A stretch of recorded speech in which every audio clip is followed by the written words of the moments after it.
बनती। जो विद्यार्थी होते हैं, बालक बालिका होते हैं, जो भाषा का अधिग्रहण जो है करते हैं। भाषायाः संरचनायाः विश्लेषण कृत्वा तस्याः भाषायाः सहितस्य अध्ययनं कृत्वा तस्य भाषायाः प्रयोगणां संस्कृत विषये ज्ञात्वा या साहजिक विनिमयात्मक वातावरणे भाषा व्यवहार है। तो सभी लोग जानते हैं विद्यार्थियों में भाषा अधिग्रहण करने के लिए सबसे जो विषय होता है वह साहजिक विनयात्मक जो वातावरण होता है भाषा व्यवहार है कृत्वा।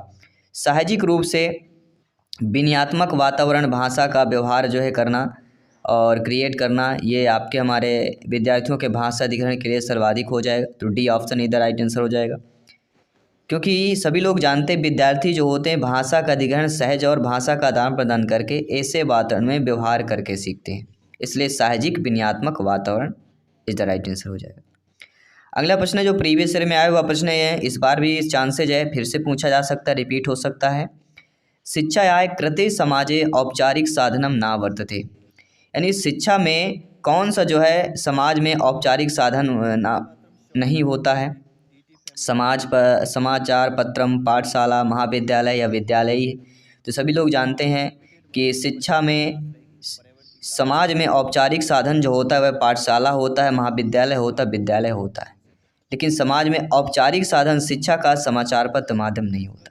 तो शिक्षायाः समाचार पत्रम समाजे औपचारिक साधनम ना वर्तते, first option is the right answer. इसके बाद आपका अगला प्रश्न आपके स्क्रीन पर आ चुका है कि शिशुओं सर्वांगीण अभिवृद्धि दोत्यति। शिशुओं यानी बालक बालिकों में सर्वांगीण अभिवृद्धि करने के लिए सबसे बेस्ट क्या होगा। दैनिक मानसिक भावनात्मक समानाम समारेशेन अभिवृद्धम, अजान बहु जंगनाम कर्तुम विशेषण शिक्षणम, शिशुओं स्वाभाविक वृद्धि स्तराणाम अनुसरणम, यस्मिन् कस्मिन्नपि कार्थ परिसरे कार्यम कर्तुम छानेभ्यः औद्योगिक शिक्षण प्रदानम। अर्थात साथियों शिक्षकों में बालक बालिकों में सर्वांगीण अभिवृद्धि के लिए सबसे जो द्योतक होता है कि दैनिक मानसिक भावनात्मक समानाम समरसेन अभिवृद्धम। अर्थात साथियों शिशु के सर्वांगीण विकास के अभिवृद्धि में जो द्योतित करती हैं कि छात्र का शारीरिक विकास, मानसिक और भावात्मक विकास। इसमें दिया गया ना दैनिक, मानसिक और भावात्मक, इन तीनों की अगर बात करते हैं, ये तीनों में अगर आपका बच्चा समर्थ है तो कहीं ना कहीं वह सामरिक परिस्थितियों के सामना करने में समर्थ हो जाता है। यानी कह सकते हैं सर्वांगीण विकास में इन सभी की क्या होती है, वृद्धि होती है। अगला जो प्रश्न है कि भाषा अधिगमने बहुभाषिकत्वं भवति। भाषा अधिगम में बहुभाषिक कौन होता है। परम स्वयं बाधाह्य भारह्य पद्धति। तो भाषा अधिगम में जो बहुभाषिक तत्व होता है वह क्या होता है। तो बहुभाषिक क्या होती है सभी लोग बताइएगा। और अगर कोई चीज़ हम भाषा सीख रहे हैं जो अगर बहुभाषिक होता है तो यहाँ पे बहुभाषिक को बाधा माना गया है।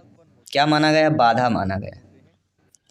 क्यों माना गया है, देखिए आप सभी लोग जानते हैं, ज्ञानी सर्वव्याख्याता लोग हैं कि भाषा अधिगम में बहुभाषिकता ही बाधा होती, अर्थात भाषा के सीखने में अति भाविकता या बहुभाषिकता अनेक भाषाएं क्या करती हैं, बाधा उत्पन्न करती। अब ये जैसे ऑप्शंस है, आपके 4 प्रश्न है, 4 ऑप्शंस है, तो एक आंसर सही है, बाकी 3 गलत दिए गए हैं। तो क्या है, ये आपके बाधा उत्पन्न कर रहे हैं ना। 3 अगर सही जवाब ना हो, पता हो तो बाधा उत्पन्न होंगे जो सारे ऑप्शंस दिए गए हैं, आपको समझना पड़ेगा।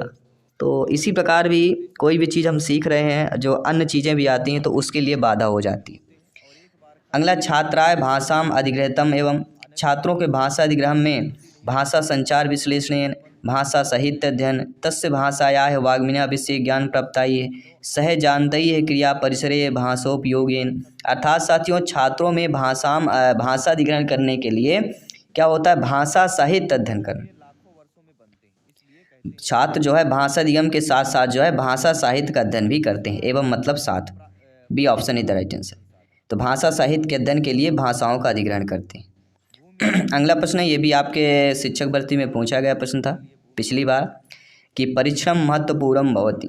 परीक्षण महत्वपूर्ण होता है प्रतिपुष्टि अधिकृत उपचारात्मक कार्यार्थम में, अधिगम कर कक्षार्थम छात्रों उन्नत्यर्थम।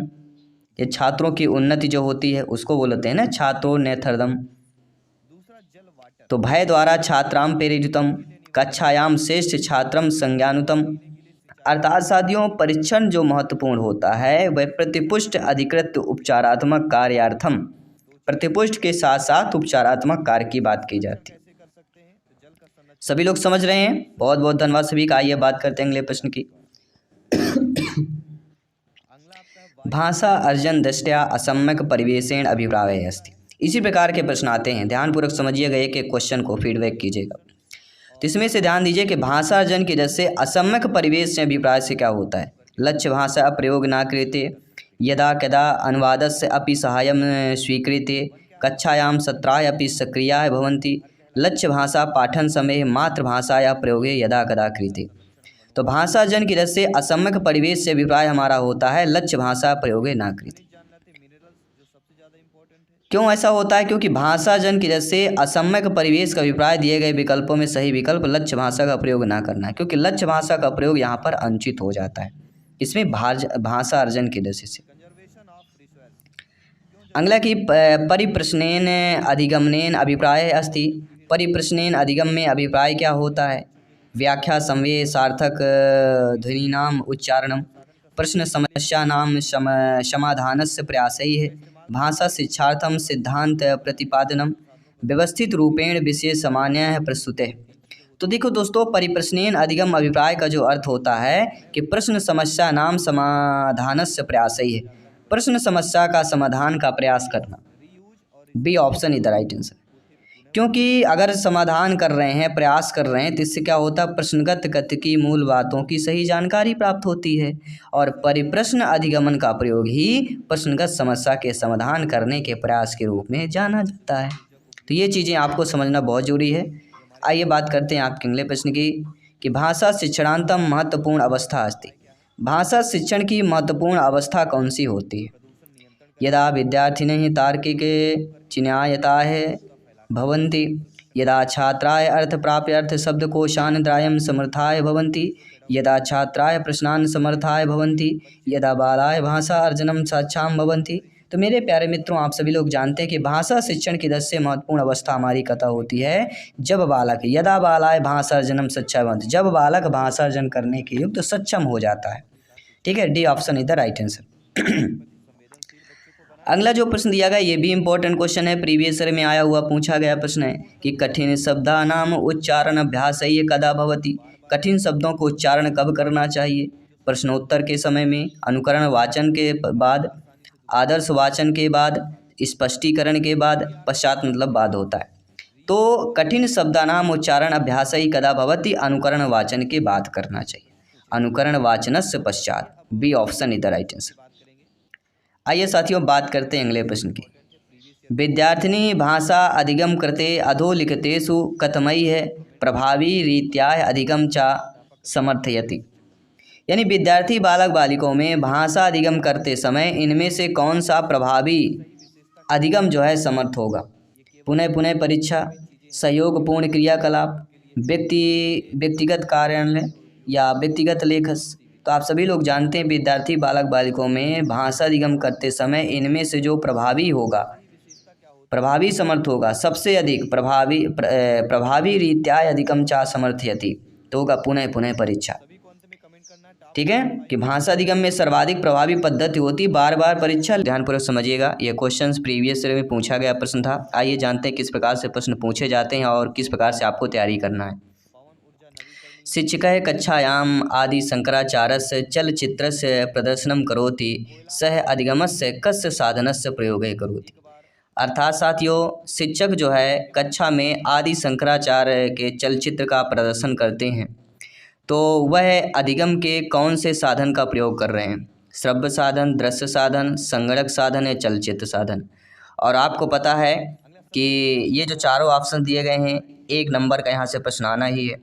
ठीक है, तो यहाँ पे चलचित्र है, तो चलचित्र किससे संबंधित हो जाता है? तो चलचित्र साधन से संबंधित हो जाएगा। प्रश्न पर ही उत्तर दिया गया है, लेकिन कुछ लोग गलतफहमी कर लेंगे, चित्र चल रहा है तो कहीं ना कहीं दिखाई देगा।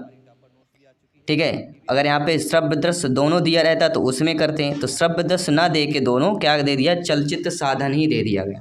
तो चलचित्र का प्रदर्शन, जो चलचित्र जिसमें साधन होगा, टीवी होगा या आपका, ठीक है, कुछ भी ऐसा साधन हो जिसमें आप हम चलचित्र देख सकते हो।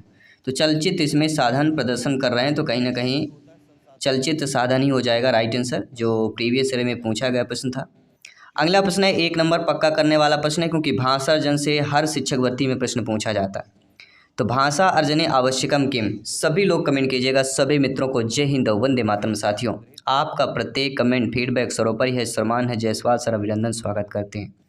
साथियों, भाषा अर्जन सीखना क्यों आवश्यक होता है? मातृभाषा ज्ञान अवगमनस्य क्रममेकम विद्यार्थीषु कंठस्थीकरणम, तो कंठस्थ करना नहीं होगा, क्रममेकम विद्यार्थी नहीं होगा। और व्याकरण ज्ञानस्य व्यवस्थित प्रयोग ही तथापना कंठस्थीकरण, ये भी नेगेटिव हो जाएगा। बचता है 4th ऑप्शन कि मातृभाषा या तथा द्वितीय भाषा या अवगमन क्रमे मानव मस्तिष्कस्य अंतैः सामर्थ्यम निर्देशति।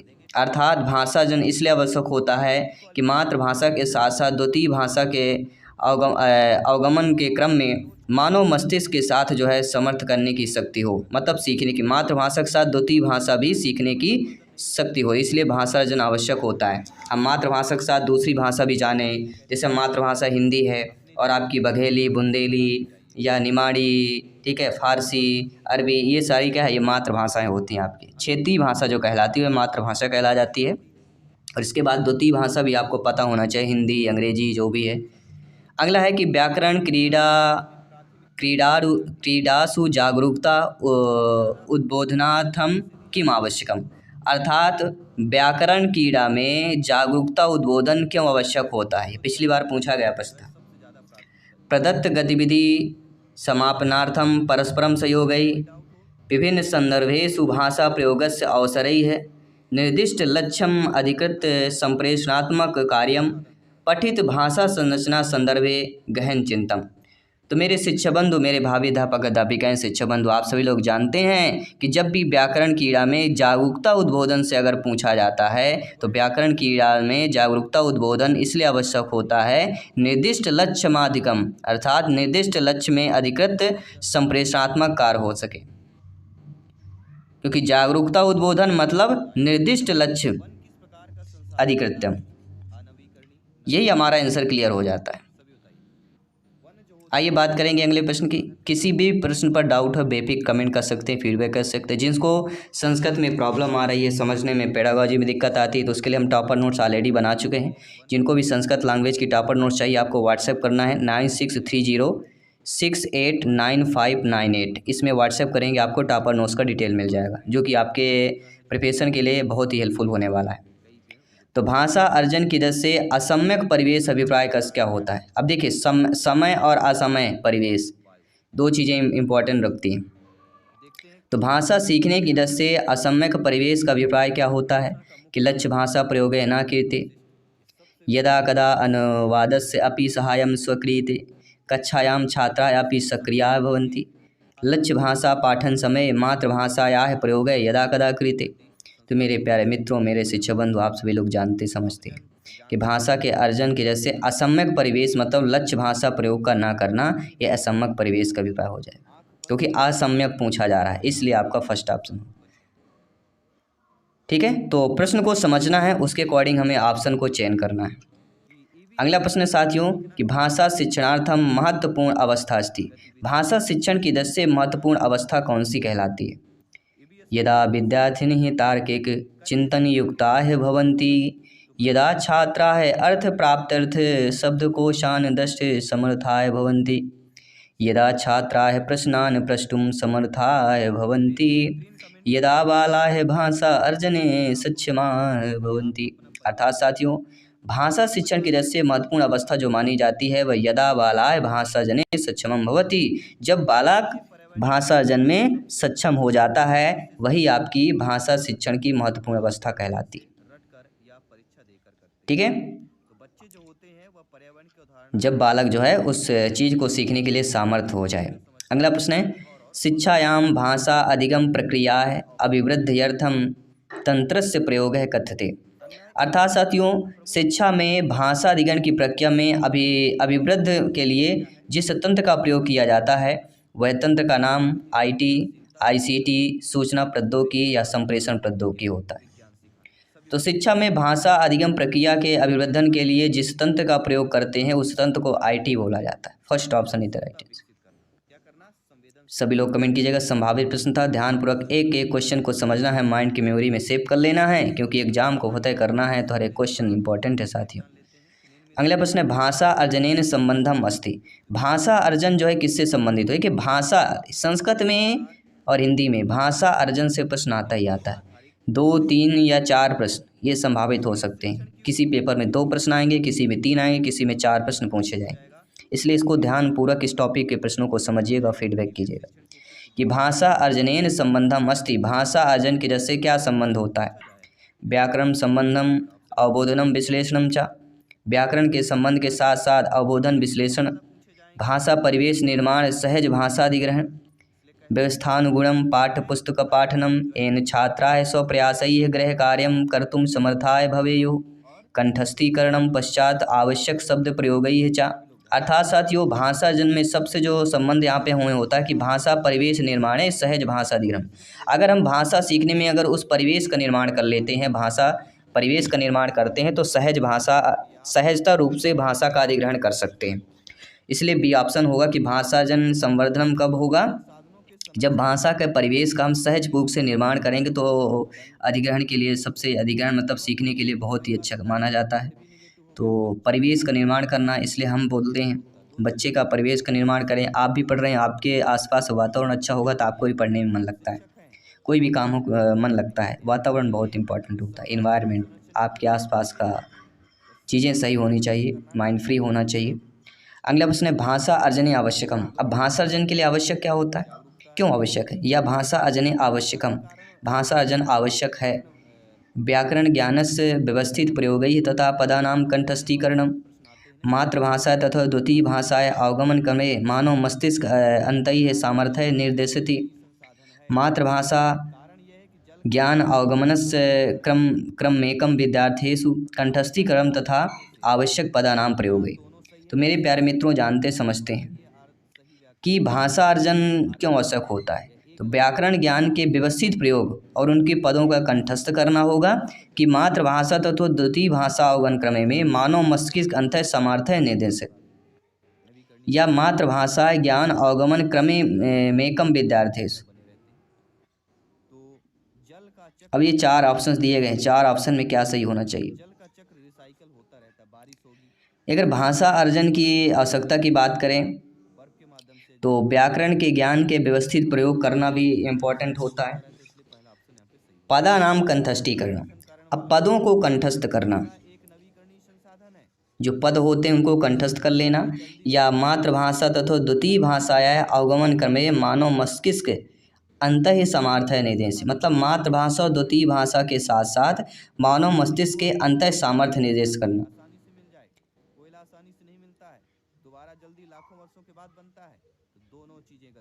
तो यहाँ पे फर्स्ट और सेकंड ऑप्शन 2 में कन्फ्यूजन लग रहा है। अब 2 ऑप्शनों में से कौन सा ऑप्शन सही होगा, सभी लोग बताइएगा, क्योंकि 2 ऑप्शंस हैं, दोनों ऑप्शन पॉजिटिव यहाँ पे दिए गए।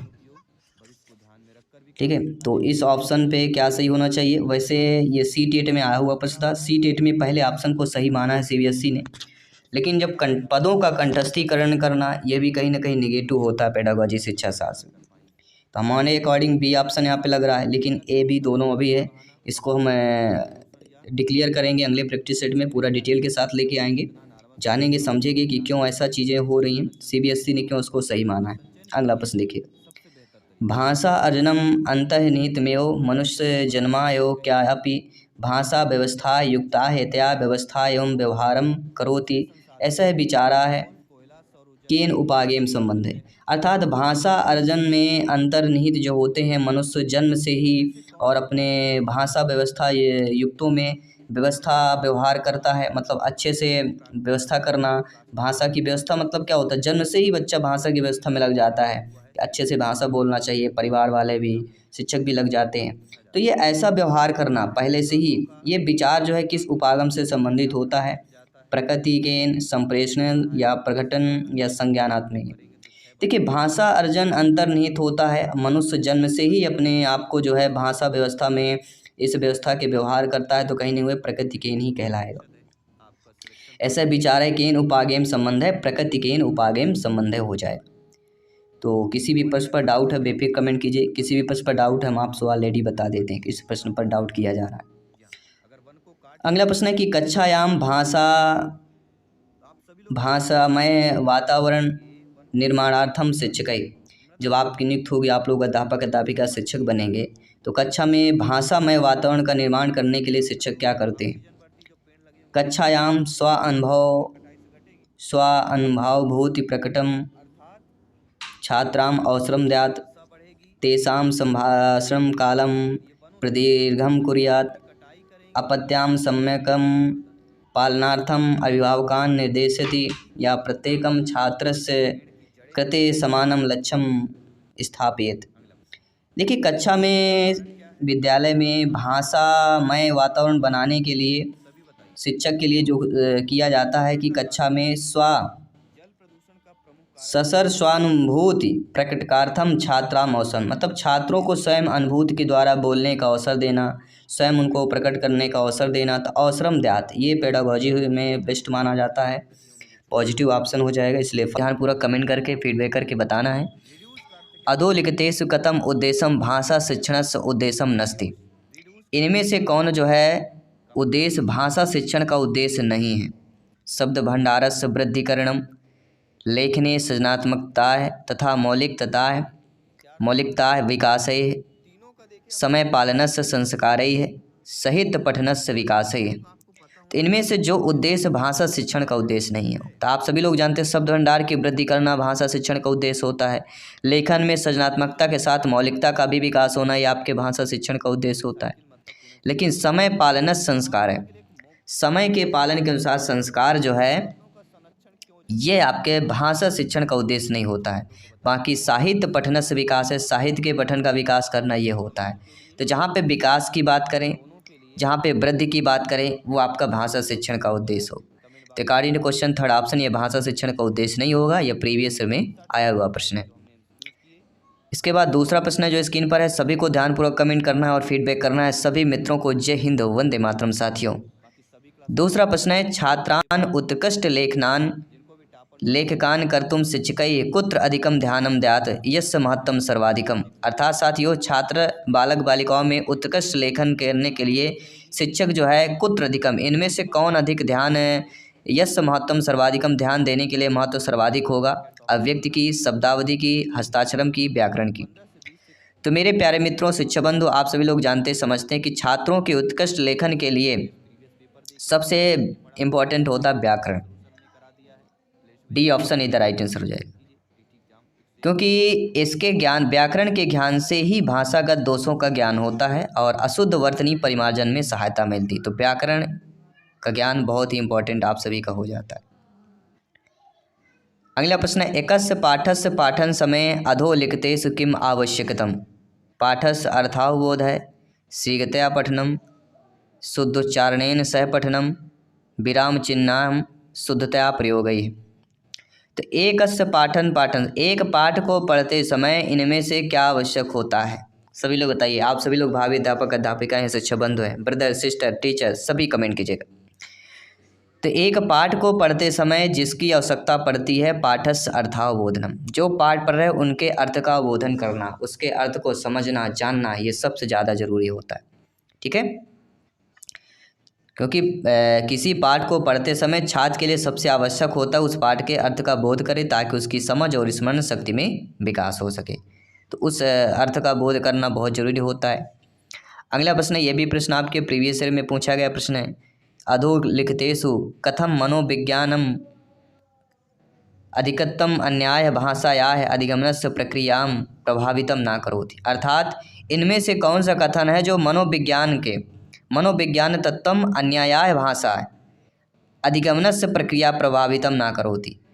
तो इनमें से मनोविज्ञान के संदर्भ में भाषा अधिगम की प्रक्रिया का कौन प्रभावित नहीं करती है? तो आप सभी लोग जानते समझते हैं कि अभिवृत्ति एवं अभिप्रेरणा प्रभावित करेगी।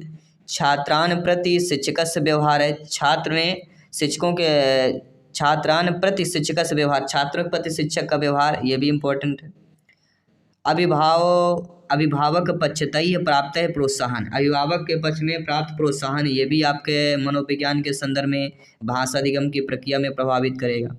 लेकिन शिक्षक केंद्रित शिक्षा, अगर शिक्षक केंद्रित शिक्षा हो जाएगी तो मनोविज्ञान के संदर्भ में भाषा अधिगम का प्रभावित नहीं होगा, क्योंकि यहाँ पे बालक केंद्रित शिक्षा होनी चाहिए। क्या होनी चाहिए? बालक केंद्रित। तो शिक्षक केंद्रित शिक्षा मतलब ये निगेटिव है, ये समझ लीजिएगा, माइंड की मेमोरी में ये पॉइंट्स आपको सेव कर लेना है। आइए बात करते हैं साथियों अगले प्रश्न की। इस प्रश्न को ध्यानपूर्वक समझिएगा, क्योंकि इस प्रकार के प्रश्न ज़्यादातर पूछे जा रहे हैं कि प्रथम कक्षायाः भाषा पुस्तके अदौ वर्णमाला दीयते, ततः द्व्यक्षर शब्दाः अनन्तरं त्रयक्षर शब्दाः अनन्तरं च कथाः कविताः च एवं पुस्तके काव्य पद्धति अनुसरति। प्राथमिक स्तर पर सर्वप्रथम जो है वर्णमाला में दिया जाता है, वर्णमाला में 2 अक्षर अनंत 3 अक्षर वाले जो शब्द होते हैं, और अनंत चा कविता है कहती, मतलब एक कविता जो 2 अक्षर वाले शब्द हैं और 3 अक्षर वाले शब्द हैं। तो इनमें से जो कविता होती है, ऐसी कविता का पाठ करना पुस्तके का पद्धति अनुसृति, इस पुस्तक में किस पद्धति का अनुसरण हो रहा है? अनुशासनात्मक, पाठ चर्या रूपरेखा पद्धति, ऊर्ध्वगामी पद्धति, अधोगामी पद्धति।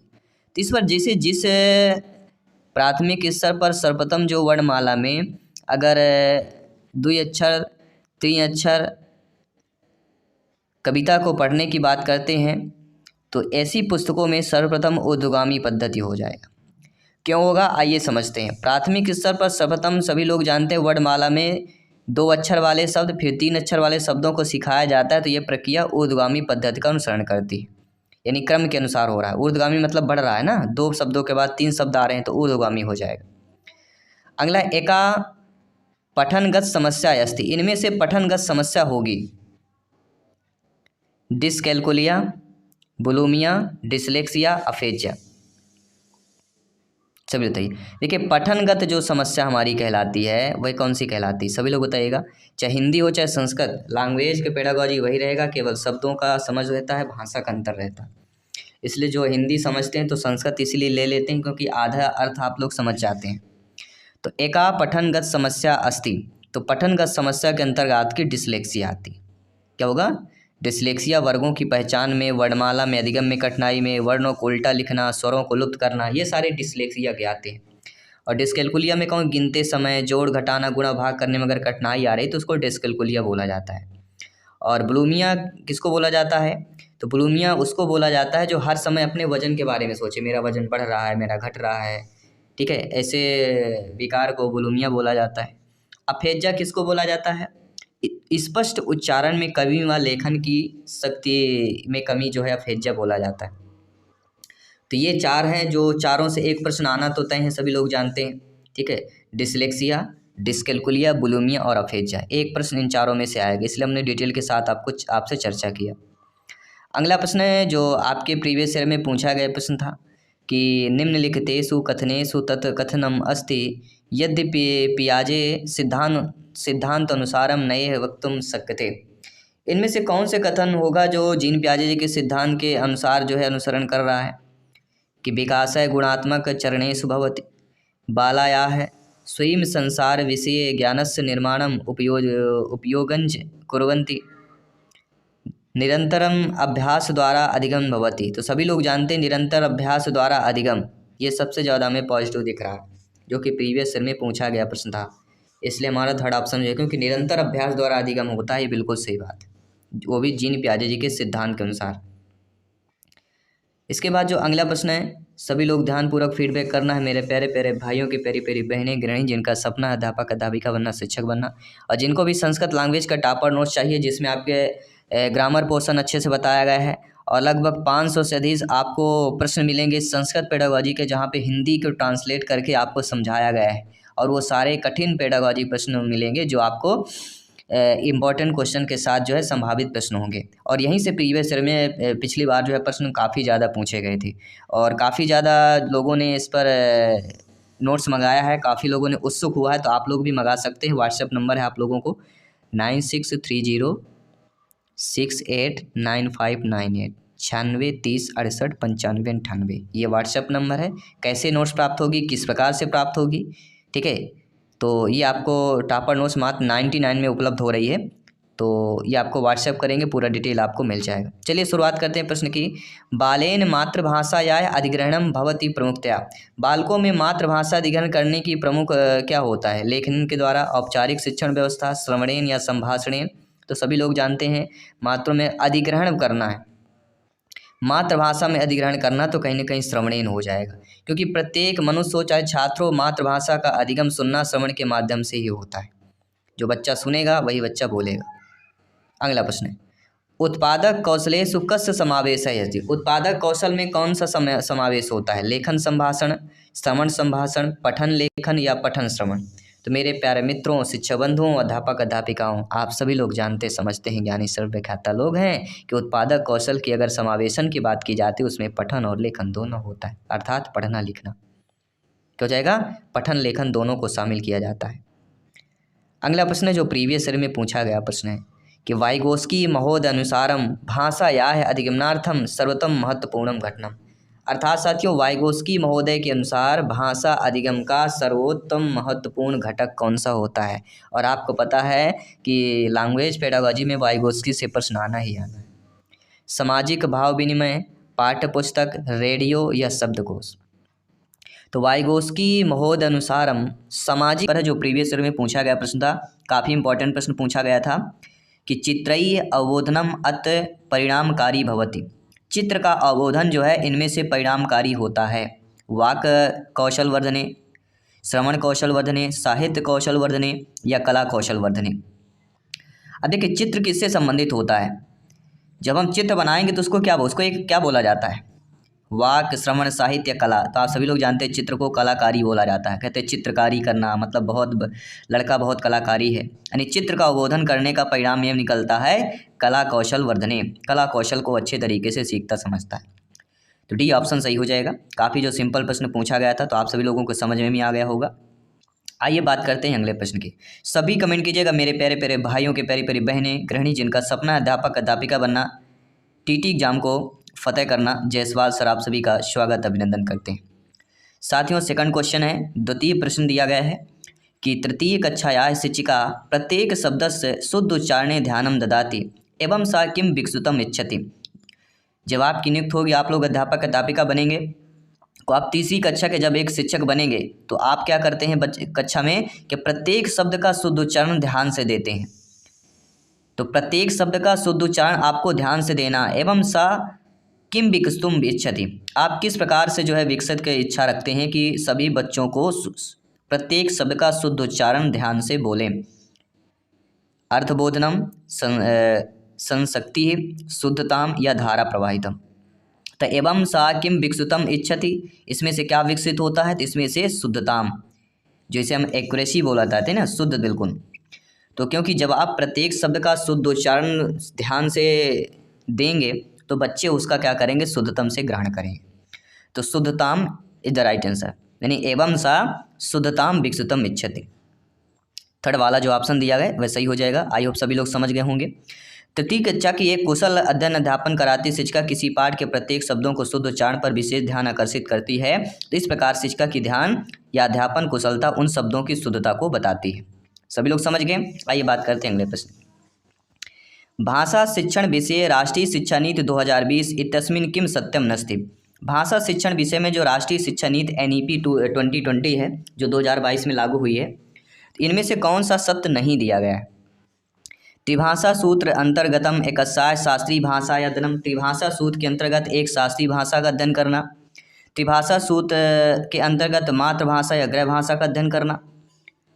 इसके बाद आपका प्रश्न कह रहा है कि त्रिभाषा सूत्र अंतर्गतम भारतीय भाषणम अध्यापन, यानी त्रिभाषा सूत्र के अंतर्गत, यानी त्रिभाषा सूत्र से संबंधित दिया गया है कि त्रिभाषा सूत्र के साथ साथ किस भाषा को ग्रहण करने या त्रिभाषा सूत्र के बाद किस भाषा को यहाँ पे बोला गया है। तो आप सभी लोग जानते समझते हैं, ज्ञानी सर्वव्याख्याता लोग हैं कि त्रिभाषा सूत्र के बाद राष्ट्रीय शिक्षा नीति 2020 में बोला गया है कि त्रिभाषा सूत्र के अंतर्गत एकस्य शास्त्रीय भाषा अध्ययनम। ठीक है, यानी कि आप सभी लोग जानते हैं राष्ट्रीय शिक्षा नीति में भाषा शिक्षण से संबंधित प्रस्ताव में त्रिभाषा सूत्र को बढ़ावा देने की बात की गई है। और इसमें यह भी कहा गया कि छात्रों को 3 भाषाओं का अध्ययन करना चाहिए जो संघीय संरचना और भारत की बहुभाषिकता को दर्शाती है। ठीक है, तो भारत की बहुभाषा है इसलिए आपका शास्त्रीय होगा। ठीक है, आप समझ गए। अगला है गृह कारस्य मुख्य उद्देश्यम अस्ति। गृह कार्य का मुख्य उद्देश्य क्या होता है, ये पिछली बार पूछा गया प्रश्न है, क्योंकि जब आपकी नियुक्त होगी आप लोग अध्यापक अध्यापिका बनेंगे, बच्चों को गृह कार्य देंगे, होमवर्क देंगे, तो इसका उद्देश्य क्या होता है, मुख्य उद्देश्य बताना है। छात्राय गृहे नवीन पठानाम पठितुम रुचि प्रदर्शित। छात्र जो है गृह मतलब घर में नवीन पाठ पढ़ने में रुचि प्रदर्शित करें। या अभिभावक है जीनियो यत्र छात्रा विद्यालय में किम किम पठति। या अभिभावक जाने कि हमारा बच्चा विद्यालय में क्या क्या पढ़ता है। पठित पाठान अधिकृत अभ्यासम कुर्यो। पठन पाठन से अधिक अभ्यास करना। या पठने छात्र रुचि वदनम। पढ़ने में छात्र की रुचि को बढ़ाना या आकर्षित करना। तो आप सभी लोग जानते हैं गृह कार्य का सबसे मुख्य उद्देश्य क्या होता है। गृह कार्य का संबंध अभ्यास से है, इतना जान लीजिए। गृह कार्य से अभ्यास, तो इनका संबंध मान लीजिए, बाकी कुछ भी लिखा रहे आपको समझ में आ गया होगा कि हम क्या बोलना चाहते हैं, आपको क्या माइंड की मेमोरी में सेव करना है। तो गृह कार्य मुख्य उद्देश्यम अस्ति क्या हो जाएगा, पठित पाठाम अधिकृत अभ्यासम कुर्य। थर्ड ऑप्शन इधर राइट आंसर हो जाएगा। इसके बाद अगला प्रश्न बहुत ही संभावित प्रश्न आपके एग्जाम के जैसे 1 नंबर पक्का करने वाला प्रश्न है कि प्रतिपुष्टि अस्ति। प्रतिपुष्टि या फीडबैक, किसी भी लैंग्वेज में प्रतिपुष्टि या फीडबैक से एक प्रश्न आता है, चाहे हिंदी की हो, चाहे इंग्लिश की हो, चाहे संस्कृत की हो। जो 3 लैंग्वेज हैं, तीनों लैंग्वेजों में आपका प्रतिपुष्ट फीडबैक से आएगा ही आएगा। तो प्रतिपुष्ट फीडबैक होता क्या है। उभय शिक्षक शिक्षार्थी नाम कृते स्वस्व विकास है। जी हाँ, उभय शिक्षक शिक्षार्थियों के साथ साथ जो है सस्वर पठन का विकास करना या सस्वर शब्दों का विकास करना। क्योंकि स्वस्थ स्व विकास मतलब होता है स्वस्थ, समझ गए ना सभी लोग।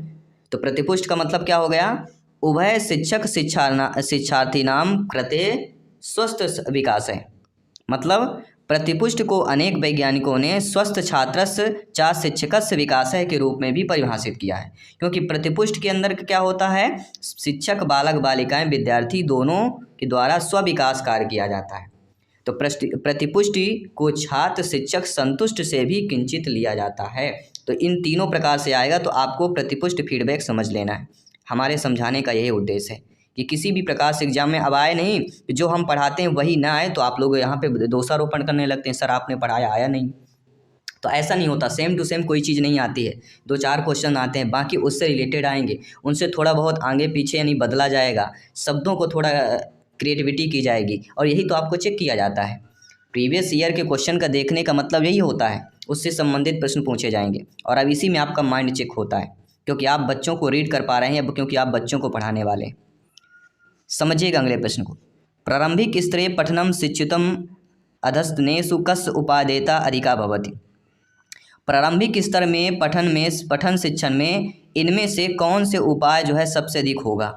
पुस्तका नाम, प्रकृत वस्तु नाम, बोधपट्टा नाम या द्विपार्वीय रेखा चित्ता नाम। तो निश्चित रूप से शिक्षण कार्य में जो हमारा होता है प्रारंभिक में, वह बोधपट्टा नाम हो जाएगा। क्योंकि आप सभी लोग जानते हैं प्रारंभिक स्तर में शिक्षक को बोधपट्टनम, इसको क्या बोला जाता है, फ्लैश कार्ड। अब देखिए संस्कृत में बोधपट्टा नाम बोला जाता तो आप समझ नहीं आता, अगर फ्लैश कार्ड लिखा होता तो आप समझ जाते। यही चीज़ें आपको समझना है। तो क्या प्रारंभिक स्तर में पढ़ाने हैं तो शिक्षक को क्या है, फ्लैश कार्ड की उपयोगिता अधिक रखनी चाहिए, और शिक्षक को फ्लैश कार्ड का प्रयोग इस स्तर पर ही करना चाहिए, क्योंकि फ्लैश कार्ड एक पाठन सामग्री होता है जो कि प्रारंभिक स्तर के लिए इम्पोर्टेंट होता है। अगला जो प्रश्न किया गया बहुत अच्छा प्रश्न है, सभी लोगों को समझना और फीडबैक करना है। बालानां पठनस्य लेखनस्य च विकासम अद्यम चारणम किम अस्ति। बालकों में पढ़ने और लिखने और इसके साथ विकास में कौन सा चरण होगा। नव साक्षरता, प्राक साक्षरता या उद्गामी साक्षरता। तो बालक बालिका में छात्र छात्राओं में पढ़ने लिखने में विकास के अगर चरणों की बात की जाती है तो वह उद्गामी साक्षरता कहलाता है, क्योंकि बालकों के पढ़ने और लिखने के विकास में प्रारंभ चरण उद्गामी साक्षरता ही होता है। और उद्गामी साक्षरता का अर्थ होता है स्फुटित साक्षरता, मतलब बिल्कुल प्रारंभ से ही छात्र हृदय मंचन पर निकालने वाली शिक्षा को स्फुटित साक्षरता या उद्गामी साक्षरता बोला जाता है। आई होप सभी लोग समझ गए होंगे। और अगला प्रश्न और भी इम्पोर्टेंट है, क्योंकि जो बड़े बड़े जो संस्कृत में प्रश्न आते हैं हम अर्थ नहीं निकाल पाते हैं, यह प्रीवियस ईयर में पूछा गया प्रश्न कि एका शिक्षिका कक्षायां श्रवण संबंधी गतिविधिं करोति निश्चयं कृतवती चा चर्चा रूपाणां गतिविधीनां योजनं करोति काश्चन गूढ़ प्रश्नानां पृष्ट्वा छात्रान् श्रोतुं नियोजयति तेषां रुचि चर्चा च वर्धयति इताः प्रस्तुतः सन्ति। अर्थात साथियों यहाँ पे प्रश्न पूछा गया है कि एक शिक्षिका, आप में से कोई अध्यापक अध्यापिका कक्षा में श्रवण संबंधित गतिविधि का आयोजन निश्चय करती हैं और इसके साथ साथ चर्चा के साथ गतिविधि योजना का भी क्रिएशन करती हैं। तो इनमें से काश्चान गूढ़ प्रश्नानां पृष्ट्वा, इनमें से गूढ़ प्रश्न के साथ साथ छात्रों में श्रोतुम नियोजति, सुनने के लिए बोलती हैं। तो तेषाम रुचि चर्चा चा वर्धति, ये सब जो रुचि है, ये जो चर्चा है, ये जो सीखने की चर्चा हो रही है, एतः प्रस्तुत यदि, ऐसा करना क्या कहलाएगा? श्रवण समय गतिविधि कहलाएगी, श्रवण पर गतिविधि कहलाएगी, श्रवण अंतर्गत गतिविधि कहलाएगी, ये श्रवण पूर्ण गतिविधि कहला जाएगी। देखिए जहाँ पे बच्चों में श्रवण संबंधित गतिविधि कार्य निश्चित कर देती, ये तो ठीक हो गया। इसमें चर्चा भी शामिल है, गतिविधि योजना भी शामिल है, गूढ़ प्रश्न की भी बात की जा रही है, नियोजन की बात की जा रही है। तो कहीं ना कहीं ये जो चर्चाएं होती हैं वह आपकी क्या हो जाएगा? श्रवण पूर्ण गतिविधि हो जाएगा, मतलब श्रवण पूर्ण गतिविधि हो जाएगी। श्रवण पूर्व गतिविधि मतलब समझ गए? श्रवण पूर्व गतिविधि मतलब सुनने के पहले की गतिविधि होती है, क्योंकि जब आप कोई पाठ पढ़ाने जाते हैं तो बच्चों को उससे रिलेटेड बनाते हैं। आज हम ऐसा पाठ पढ़ने वाले हैं, इस पाठ में बहुत अच्छा आपको जानकारी मिलेगी, इस पाठ में ऐसी सी कहानी है, प्रेरणा मिलेगी, ये चीज़ हम थोड़ा पहले बताते हैं तो बच्चों में इंटरेस्ट लेना, आप बताना भी चाहिए। पाठ का जो मोन इम्पॉर्टेंट है, जिस उद्देश्य से पाठ को बनाया गया है, कहानी कविता को बनाया गया, उसका थोड़ा सा बच्चों को बताइए, ताकि बच्चे जब पाठ की प्रक्रिया आप करेंगे तो बच्चे ध्यानपूर्वक सुनेंगे और समझेंगे। और यही होती पेडागॉजी, शिक्षा शास्त्र। अगला प्रश्न है, प्राथमिक विद्यालय से कश्चन विद्यार्थिनी श्रवण वाचन कौशलो विकासानार्थम लिखित पद्धति शिक्षा पद्धति है उपयुक्ता भवति। अर्थात साथियों प्रश्न पूछा गया है कि प्राथमिक विद्यालय में कौन से विद्यार्थियों के श्रवण कौशल के विकास में इनमें से पद्धति का वह पद्धति उपयुक्त होगी? क्या वह अभिनय तथा वार्ता वचनम हो जाएगा, अभिनय तथा संवाद, कथा श्रवणम शाश्वत लेखनम, या काव्य पाठयी तथा भाषा प्रयोगशाला? तो आप सभी लोग जानते समझते हैं कि इसमें अभिनय और संवाद की बात होगी। क्यों? क्योंकि श्रवण और वाचन कौशल के विकास में सबसे बढ़िया पद्धति होगी सुनना और बोलने में। तो अभिनय का संवाद, क्योंकि अभिनय का संवाद बोलने वाले बोलते हैं, बच्चे जो सुनते हैं। तो श्रवण कौशल और वाचन कौशल दोनों का विकास यहाँ पे आपका किससे होता है? अभिनय और संवाद से, जिसे हम इंटरेक्शन बोलते हैं। बी पेडागॉजी आती है, बहुत टफ आती है। समझिएगा पहला प्रश्न है, भिन्न भिन्न चिंतन आधारित प्रारूपी है तेषाम बालानाम अभिज्ञानम करोति यद्यहि, यानी भिन्न भिन्न चिंतन के आधारित प्रारूप में बालकों में अभिज्ञान अगर करते हैं तो इस प्रकार वह दिव्यांगाएँ सन्ति, डिस्लेक्सिया इत्येन प्रभाविताएँ, सृजनात्मकताएँ सन्ति, या स्थित अध्यापकई सन्ति। देखिए भिन्न भिन्न चिंता पर आधारित अगर बालकों में अभिज्ञान किया जाता है तो ये तो दिव्यांग नहीं हो सकते, ना डिस्लेक्सिया होगा, ना स्थित होगा, तो क्या हो जाएगा? सृजनात्मक संति होगा। क्या होगा? सृजनात्मकताएं संति। Third option is the right answer हो जाएगा। सभी लोग कमेंट कीजिएगा मेरे प्यारे प्यारे भाइयों के प्यारे प्यारे बहनें गृहिणी जिनका सपना है अध्यापक अध्यापिका बनना, शिक्षक बनना, जयसवाल सर आप सभी का अभिनंदन और स्वागत करते हैं। साथियों अधोलिखित कस्मिन् कार्ये सूक्ष्म पेशी कौशलस्य आवश्यकता अस्ति? आरोहणे, कूर्दने, लेखने, पठने, सभी लोग बताइए। इनमें से कौन से कार्य में सूक्ष्म पेशी कौशल की आवश्यकता होती है? Fine motor skills. तो जब भी सभी लोग जानते हैं सूक्ष्म पेशी कौशल की बात की जाती है, चाहे हिंदी की लैंग्वेज की बात करें चाहे संस्कृत में, आपका सूक्ष्म पेशी कौशल में लेखन ही आता है, अर्थात लिखना, क्योंकि लेखन कार्य में सूक्ष्म पेशी कौशल की अति आवश्यकता होती है। सूक्ष्म पेशी कौशल वह कौशल होता है जो लेखन में प्रामाणिकता तथा कुशलता पर निर्भर करता है, और इस कौशल में छात्र अपनी लेखनी के माध्यम से आत्मशक्ति को कौशल को भी परखता और समझता है, और मनोवैज्ञानिकों ने इस कौशल को छात्र पेशी कौशल भी बताया है। तो मनोवैज्ञानिकों की बात करते हैं, आइए बात करते हैं अगले प्रश्न की। प्रतिपुष्टे अस्ति, जो फीडबैक होता है किसको बोला जाता है? उभय शिक्षार्थीनाम कृते स्वविकासाय की बात की जा रही है। मातानाम पितराम कृते तेषां बालानां गृहकारणाय परीक्षा प्रस्तुत्यर्थं च, शिक्षार्थीनां कृते अधिगम विकासय, शिक्षकाणां कृते अध्यापन विकासय। देखिए प्रतिपुष्ट जो फीडबैक होता है वह हमारा उभय शिक्षक विद्यार्थीनां कृते स्वस्वाभाविकासाय, यानी कि उभय शिक्षक शिक्षितानाम, उभय मतलब सभी लोग जानते समझते हैं। तो शिक्षक शिक्षानाम, शिक्षक जो है बालक बालिकों में प्रतिपुष्ट जो फीडबैक होता है वह स्व विकास करता है। बच्चों में क्या है, स्व विकासाय भवति। तो फर्स्ट ऑप्शन इधर राइट आंसर हो जाएगा, क्योंकि प्रतिपुष्ट को अनेक वैज्ञानिकों ने स्वस्थ छात्रस्य चा विकासस्य शिक्षकस्य विकास, यानी स्वस्थ छात्रों के साथ शिक्षक का विकास के रूप में परिभाषित किया है, क्योंकि प्रतिपुष्ट के अंतर्गत शिक्षक और विद्यार्थी दोनों के द्वारा विकास होता है। तो दोनों के लिए संतुष्ट और दोनों के लिए स्वस्थ होना बहुत जरूरी होता है। अगला प्रश्न है जो आपके एग्जाम पेपर में पूछा गया प्रश्न है कि अधो लिखिते से किम बालानाम भाषायाः अधिग्रहणे अधिकम सहायकम भवति, यानी इनमें से कौन से बालकों में भाषा अधिग्रहण जो है सहायक होता है।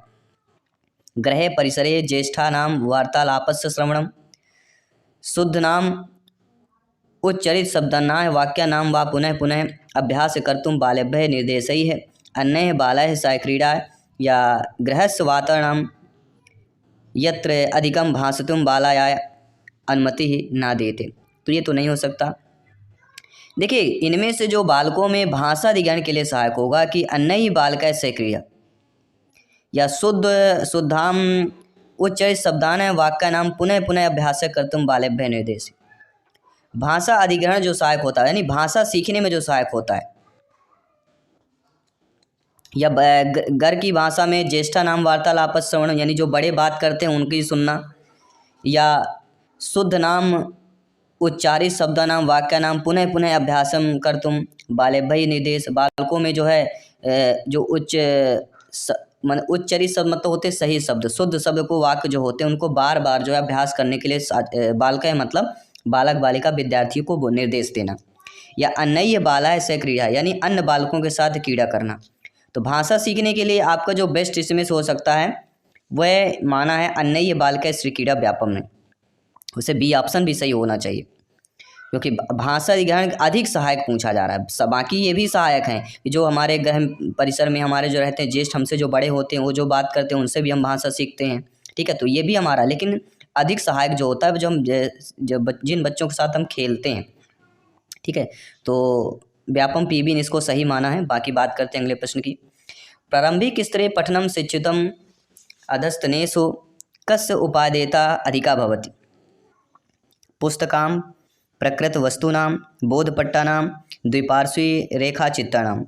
देखिए प्रारंभिक स्तर में पठनम यानी पढ़ने में पढ़ते समय जो है इनमें से कौन से उपादेयता अधिक होता है, सबसे अधिक उपाय होगा पढ़ने में, तो सबसे होता है फ्लैश कार्ड, जिसे हम बोधपट्टा नाम बोलते हैं।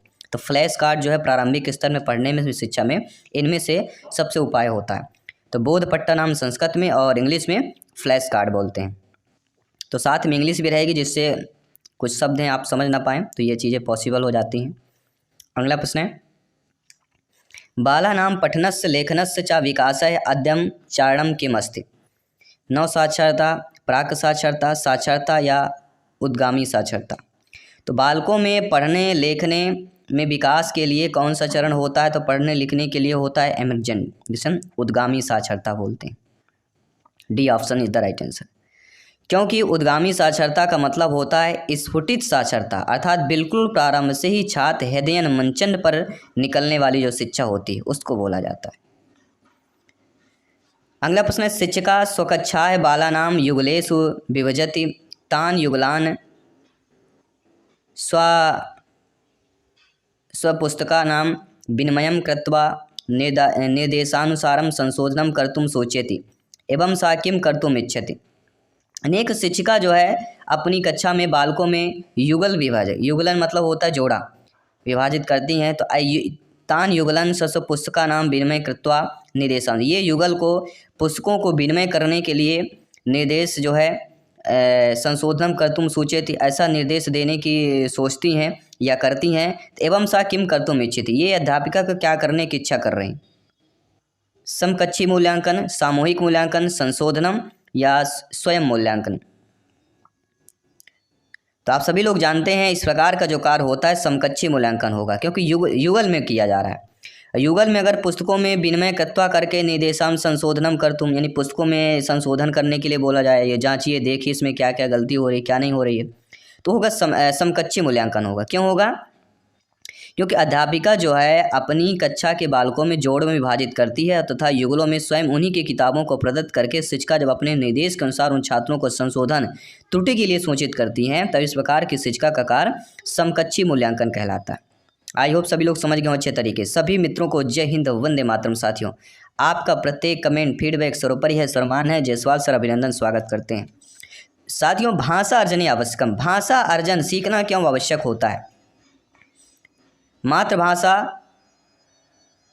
ज्ञान अवगमनस्य क्रममेकं विद्यार्थी कंठस्थीकरणं तथा आवश्यक पदानां प्रयोगैः व्याकरण ज्ञान सुव्यवस्थित प्रयोगैः तथा पनं कंठस्थीकरणं मातृभाषायाः तथा द्वितीय भाषायाः अवगमन क्रमे मानव मस्तिष्क अंतः समार्थम निर्देशति। तो भाषाजन क्यों आवश्यक होता है? भाषाजन आवश्यक होता है मातृभाषा और द्वितीय भाषा में अवगमन में मानव मस्तिष्क में सामर्थ्य होना चाहिए बच्चों में, मातृभाषा और द्वितीय भाषा में।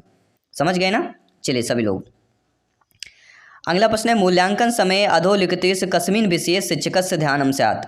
धारा प्रवाही वृत्तव्यय सहितस्य छात्रस्य विकासस्य तुलना, सृजनात्मक लेखकैः सहितस्य छात्रस्य विकासस्य तुलना, या कह सकते हैं एकस्य छात्रस्य विकासस्य अन्य छात्राणां विकासैः सह तुलना, एकस्य छात्रस्य विकासः तस्य पूर्व स्थित्या सह तुलना।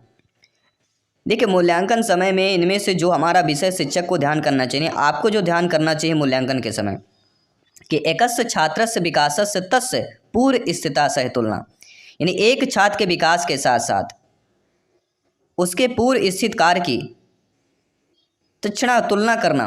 कक्षा में शिक्षण मूल्यांकन पर शिक्षक प्रति छात्र के हिसाब से एक ही छात्र पर ध्यान को अंकित करेगा, तभी आपका एकांगी मूल्यांकन शिक्षण प्रणाली पद्धति पूर्ण भी होगी, और साथ ही साथ मूल्यांकन भी एक छात्र का आसानी से हो जाता है।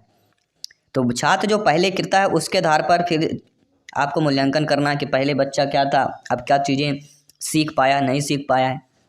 ठीक है, अगला प्रश्न देखिएगा, पठन समय अधस्तनेषु कस्य महत्वम सर्वाधिकम?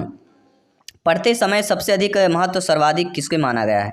उच्च स्वर्ण में पढ़ना, तेजी आवाज़ में, पाठस्य अर्थस्य अवगमनम, तो जी हाँ, पाठ के साथ अर्थ को सीखना।